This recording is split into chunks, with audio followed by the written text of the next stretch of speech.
आज हम पढ़ेंगे पाठ 8 कारक। पर देखिए, पढ़िए और समझिए। सचिन ने चित्र देखकर एक घटना लिखी, परंतु यह निम्नलिखित शब्द भूल गया। के, पर, के लिए, में, से, हो। ठीक है, अब करते हैं इसको पूरा। राम और सीता वनवास, क्या आएगा यहाँ पर? के लिए गए। वन में,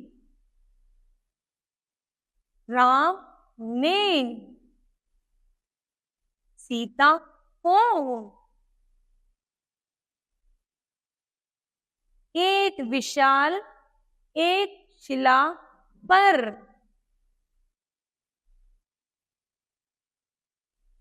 बैठाया।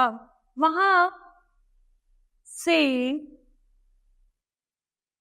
सीता ने पुष्प वाटिका को देखा। राम सीता के पास खड़े हैं, तो हमारा वाक्य पूरा होता है। राम और सीता वनवास के लिए गए। वन में राम ने सीता को एक शिला पर बैठाया। वहां से सीता ने पुष्प वाटिका को देखा। राम सीता के पास खड़े हैं।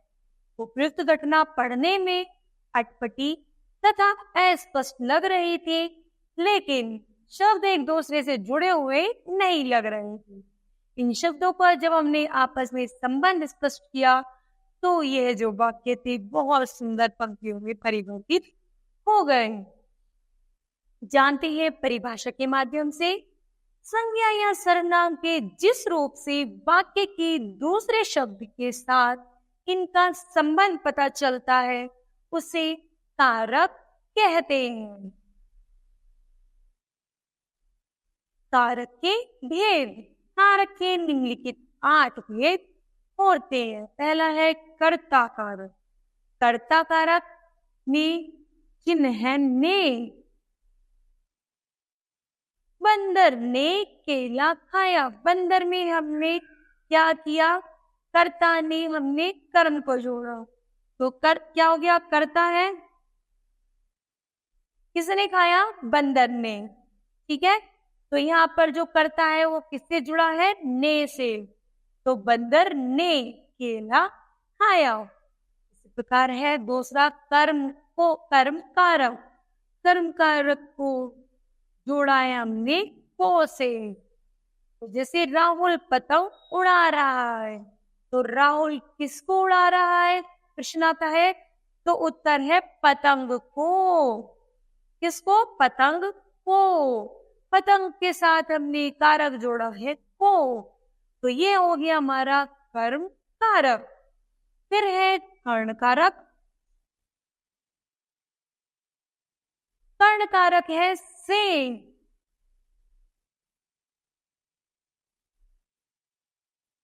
सीता चाकू से सेब काट रही है, तो सीता किससे सेब काट रही है? तो हम उत्तर देंगे चाकू से। चाकू का संबंध बताया हमने से। तो यहाँ है कर्ण कारक। फिर है संप्रदान कारक। संप्रदान के लिए है के लिए। राहुल माँ के लिए उपहार लाया, तो प्रश्न आता है किसके लिए उपहार लाया? तो हम कहेंगे माँ के लिए। इसको जोड़ा है हमने के लिए। फिर है पेड़ से पत्ता गिरा। अपादान को हमने जोड़ा है से। तो पेड़ से क्या गिरा? पत्ता। किससे? पेड़ से पत्ता अलग हो गया है, तो ये है हमारा अपादान कारक। फिर है संबंध कारक। यह है रमेश की कार है, तो किसकी कार है? रमेश। की, तो हमने संबंध को जोड़ा है की से। यहाँ पर अधिकरण कारक अधिकरण का है पेड़ पर ध्यान से चढ़ो, तो किस पर चढ़ो? पेड़ पर। तो अधिकरण को जोड़ा है हमने पर। फिर है संबोधन कारक। संबोधन कारक है जैसे हम विस्मयादिक चिन्ह लगा देते हैं, हे अरे ओ लगा देते हैं, तो वो बन जाता है हमारा संबोधन। जैसे ओ सब्जी वाले इधर आओ, तो हमने किसको संबोधित किया? ओ लगा करके संबोधित किया सब्जी वाले को, है ना। तो हमने क्या हो गया यहाँ पर? संबोधन कारक। फिर है यहाँ पर कुछ कारक नाम है, उनके चिन्ह है और उनकी उदाहरण है। जैसे हम पढ़ेंगे इसको कर्ता ने, तो उदाहरण के तौर पे जानेंगे शुभम ने खाना खा लिया, दूसरा है कर्म को। कर्ता ने कर्म को, करण से के द्वारा, संप्रदान के लिए, अपादान से का अर्थ है यहाँ पर अलग होना। जैसे पेड़ का पत्ता टूटा और वो पेड़ से अलग हो गया। संबंध का है का, की, के, री, रे। अधिकरण का है मे, पे, पर। संबोधन का हे, ओ, अरे।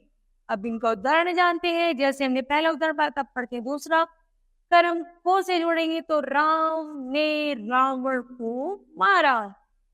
फिर है करण से के द्वारा, मतलब रमा पेन से लिख रही है।